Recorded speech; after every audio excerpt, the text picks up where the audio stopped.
Preparaste iglesia, el Señor regresa. Breve estudio bíblico sobre los últimos tiempos. Trataremos la revelación según la palabra de Dios, de todo el contexto bíblico, especialmente del Apocalipsis de Juan y del Apocalipsis del Antiguo Testamento, en particular, las revelaciones del profeta Daniel. Introducción. Año 2020, pandemia, desastres naturales, amenazas de vacunas, microchips, 5G, control global. La pregunta es, ¿estamos en el FN de los tiempos? El regreso del Señor. El anuncio de la segunda venida del Señor aparece varias veces en el Apocalipsis. Vengo pronto, retén firme lo que tienes, para que nadie tome tu corona. Apocalipsis 13:11. He aquí, vengo como ladrón, bienaventurado el que vela y guarda sus ropas, no sea que ande desnudo y vean su vergüenza. Apocalipsis 16:15. He aquí, yo vengo pronto, y mi recompensa está conmigo para recompensar a cada uno según sea su obra. Apocalipsis 22:12. El que testifica de estas cosas dice, sí, vengo pronto. Amén. Ven, Señor Jesús. Apocalipsis 22:20. La revelación del regreso del Señor Jesús, como la de la primera venida, también está escrita en el Antiguo Testamento, precisamente en el libro de Daniel, donde también se nos anuncian los tiempos. De hecho, los días de la primera venida del Señor fueron conocidos por el pueblo de Israel que estaba esperando al Mesías. Los doctores de la ley de la época lo sabían, pero no querían reconocerlo. En el capítulo 9 del libro de Daniel, está escrito que el profeta Daniel volvió su rostro al Señor con todo su corazón. Luego tuvo la revelación de la primera venida de Cristo, la segunda venida de Cristo, el tiempo de la gran tribulación y la era de la gracia. Semanas en la Biblia. Los judíos contaban los periodos en semanas. Se puede comprender por el contexto bíblico, por lo que una semana puede ser días o años. Veamos algunos ejemplos en las Escrituras. Levítico 23:15. Contaréis desde el día que sigue al día de reposo, desde el día en que trajisteis la gavilla de la ofrenda mecida, contaréis 7 semanas completas. Deuteronomio 16:13. Durante 7 días celebrará la fiesta de los tabernáculos, cuando haya recogido el producto de tu era y de tu lagar. Levítico 25:8. Contarás también 7 semanas de años para ti, 7 veces 7 años, para que tengas el tiempo de 7 semanas de años, es decir, 49 años. Jubileo. Génesis 29:15-30. Y Labán dijo a Jacob, ¿acaso porque eres mi pariente has de servirme de balde? Hazme saber cuál será tu salario. Labán tenía 2 hijas, el nombre de la mayor era Lea, y el nombre de la menor, Raquel, y los ojos de Lea eran delicados, pero Raquel era de bella figura y de hermoso parecer, y Jacob se había enamorado de Raquel, y dijo, te serviré 7 años por Raquel, tu hija menor. Y Labán dijo, mejor es dártela a ti que dársela a otro hombre, quédate conmigo. Jacob, pues, sirvió 7 años por Raquel, y le parecieron unos pocos días, por el amor que le tenía. Entonces Jacob dijo a Labán, dame mi mujer, porque mi tiempo se ha cumplido para unirme a ella. Y Labán reunió a todos los hombres del lugar, e hizo un banquete. Y sucedió que al anochecer tomó a su hija Lea y se la trajo, y Jacob se llegó a ella, y Labán dio su sierva Zilpa a su hija Lea como sierva. Cuando fue de mañana, he aquí que era Lea.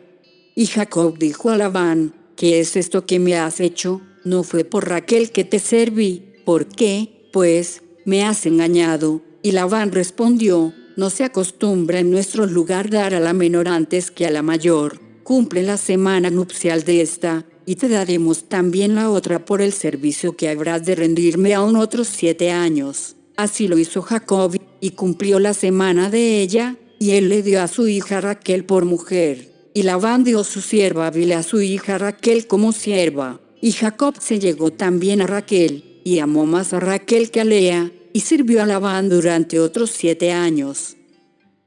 Las 70 semanas de Daniel, leamos. 70 semanas han sido decretadas sobre tu pueblo y sobre tu santa ciudad, para poner freno a la transgresión, para terminar con el pecado, para expiar la iniquidad, para traer justicia eterna, para sellar la visión y la profecía, y para ungir el lugar santísimo. Daniel 9 y 24. Aquí estamos hablando de 70 semanas de años, por lo tanto 490 años y claramente del pueblo de Israel y Jerusalén, por tanto, no hablamos de la iglesia del Señor. Luego leemos en el versículo 25, has de saber y entender que desde la salida de la orden para restaurar y reconstruir a Jerusalén hasta el Mesías príncipe, habrá 7 semanas y 62 semanas, volverá a ser edificada, con plaza y foso, pero en tiempos de angustia, así, un total de 69 semanas, por lo tanto 483 años, desde el orden de restauración y reconstrucción de Jerusalén. Leemos sobre el pedido.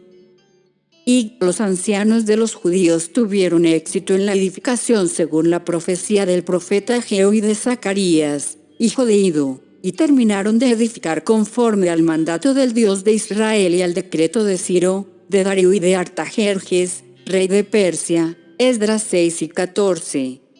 Daniel estaba en Persia cuando recibió esta revelación, precisamente unos 500 años antes de la venida de Cristo. Lo que está escrito ha sido confirmado por la arqueología.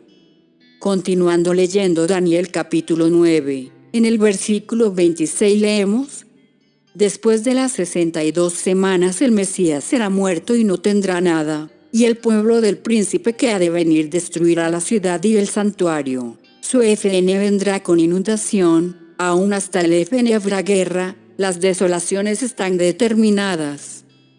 Por tanto, podemos entender que el Mesías muere. Luego, en el 70 después de Cristo, el templo fue destruido, por lo tanto, el Estado de Israel ya no existe. Aquí termina la primera parte de la profecía. El pueblo de Israel está disperso, pero, con la muerte y resurrección de Jesús, comenzó una nueva era, la de la gracia, el tiempo de la iglesia del Señor.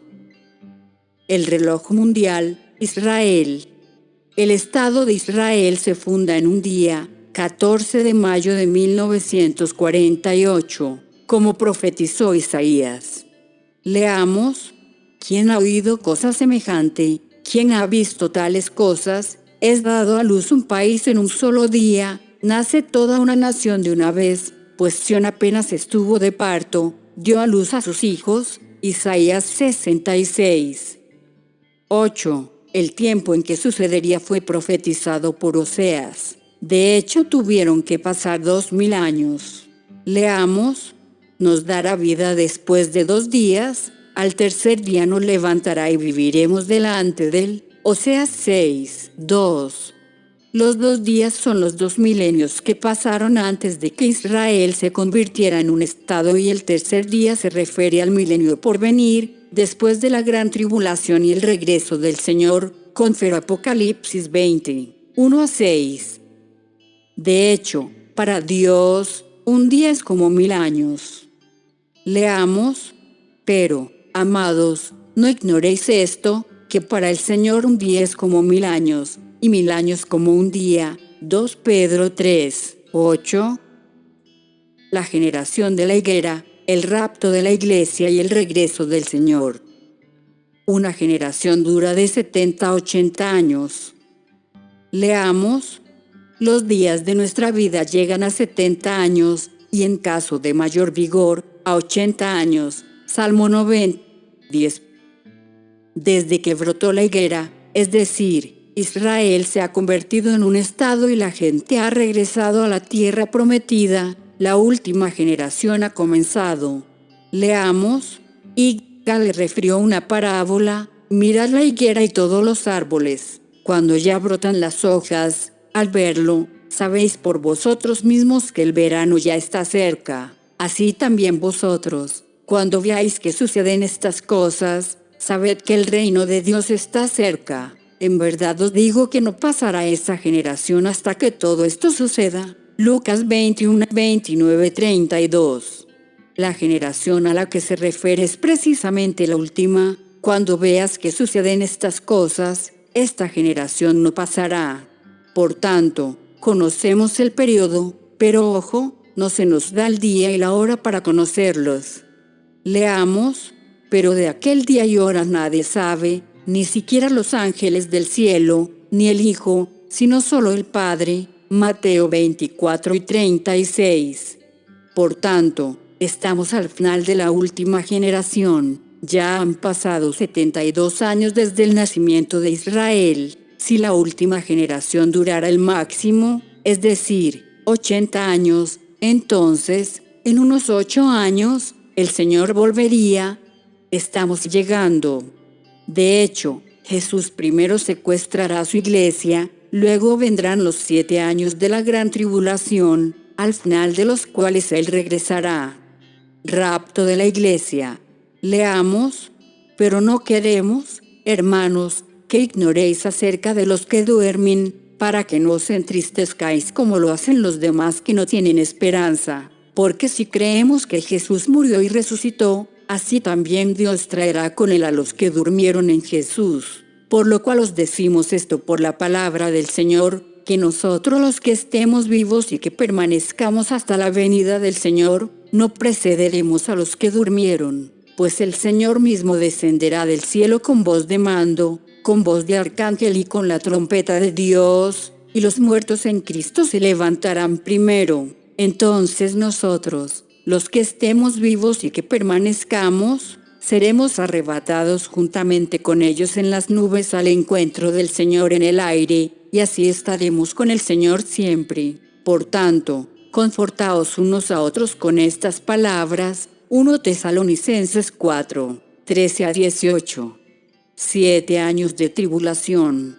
La primera parte de la gran tribulación la encontramos escrita en los capítulos del 6 al 12 del Apocalipsis, donde el anticristo se presenta como benefactor alrededor de 3 años y medio. Sin embargo, la segunda parte del capítulo 13, donde el anticristo se manifiesta por lo que es el regreso del Señor. Leamos. Pero inmediatamente después de la tribulación de esos días, el sol se oscurecerá, la luna no dará su luz, las estrellas caerán del cielo y las potencias de los cielos serán sacudidas. Entonces aparecerá en el cielo la señal del Hijo del Hombre, y entonces todas las tribus de la tierra harán duelo, y verán al Hijo del Hombre que viene sobre las nubes del cielo con poder y gran gloria. Y Él enviará a sus ángeles con una gran trompeta y reunirán a sus escogidos de los 4 vientos, desde un extremo de los cielos hasta el otro. Mateo 24 y 29, 31. Podemos entender que el rapto de la iglesia lo hace Jesús en las nubes, resucitando primero los redimidos que ya están muertos y luego toman a los redimidos todavía vivos. Sin embargo, a su regreso, envía a sus ángeles a reunir a todos los elegidos. Recomendaciones. La palabra nos invita con varios pasajes a prestar atención a nuestra conducta y arrepentimiento. Leamos. Estad alerta, no sea que vuestro corazón se cargue con disipación y embriaguez y con las preocupaciones de la vida, y aquel día venga súbitamente sobre vosotros como un lazo, porque vendrá sobre todos los que habitan sobre la faz de toda la tierra. Mas velad en todo tiempo, orando para que tengáis fuerza para escapar de todas estas cosas que están por suceder, y podáis estar en pie delante del Hijo del Hombre. Lucas 21 y 34, 36. Entonces el reino de los cielos será semejante a 10 vírgenes que tomando sus lámparas, salieron a recibir al novio. Y 5 de ellas eran insensatas, y 5 prudentes, porque las insensatas, al tomar sus lámparas, no tomaron aceite consigo, pero las prudentes tomaron aceite en frascos junto con sus lámparas. Al tardarse el novio, A todas les dio sueño y se durmieron. Pero a medianoche se oyó un clamor: aquí está el novio, salid a recibirlo. Entonces todas aquellas vírgenes se levantaron y arreglaron sus lámparas. Y las insensatas dijeron a las prudentes: dadnos de vuestro aceite, porque nuestras lámparas se apagan. Pero las prudentes respondieron, diciendo: no sea que no haya suficiente para nosotras y para vosotras. Id más bien a los que venden y comprad para vosotras. Y mientras ellas iban a comprar,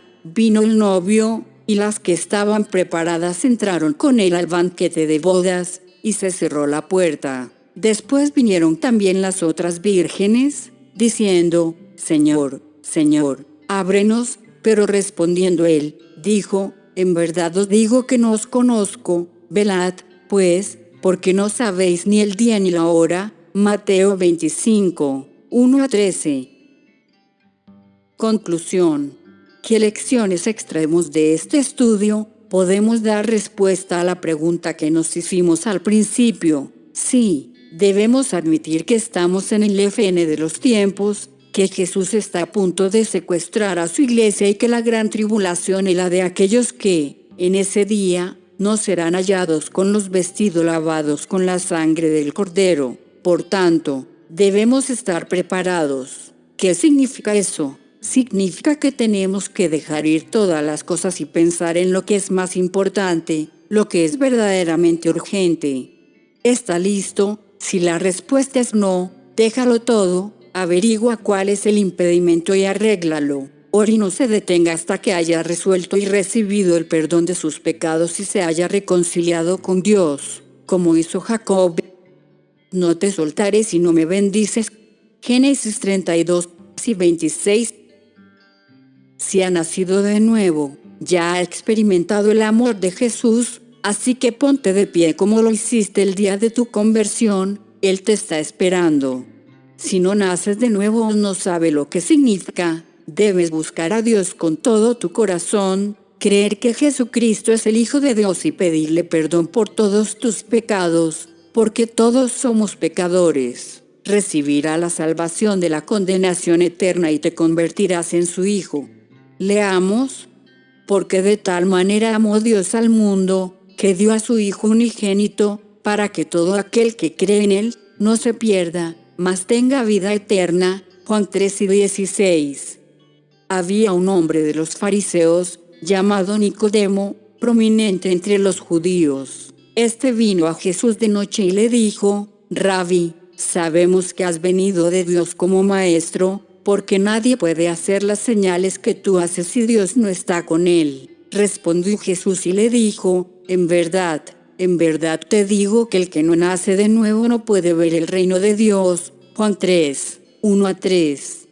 El nuevo nacimiento es un renacimiento espiritual, un regreso a esa pureza del corazón que uno tenía de niño. No se obtiene con ritos particulares, pero basta con invocar a Dios y su perdón con todo el corazón. El Espíritu Santo lo ayudará, haciéndole saber dónde se equivocó, y todo lo que antes amabas pero te dolía, porque era pecado, ya no querrás hacerlo y te arrepentirás por esas cosas. Pero después de su sincero arrepentimiento, el Señor pondrá en su corazón un gozo y una paz que nunca antes había sentido. Confirmará que te has convertido en un hijo de Dios y tu nombre estará escrito en el cielo. Leamos: pero cuando yo diga al impío, ciertamente morirás, si él se aparta de su pecado y practica el derecho y la justicia, si el impío devuelve la prenda, restituye lo que ha robado, anda en los preceptos de vida sin cometer iniquidad, ciertamente vivirá, no morirá. Ninguno de los pecados que ha cometido le será recordado. Él ha practicado el derecho y la justicia, ciertamente vivirá. Ezequiel 33, 14-16. Dios te bendiga. Atención, el siguiente estudio no tiene la intención de dar una fecha precisa, ya que no se conoce ni el día ni la hora. Mateo 24 y 36. Es seguro que desde las señales y desde el contexto bíblico se entiende claramente que estamos en el final de los tiempos y que debemos estar listos.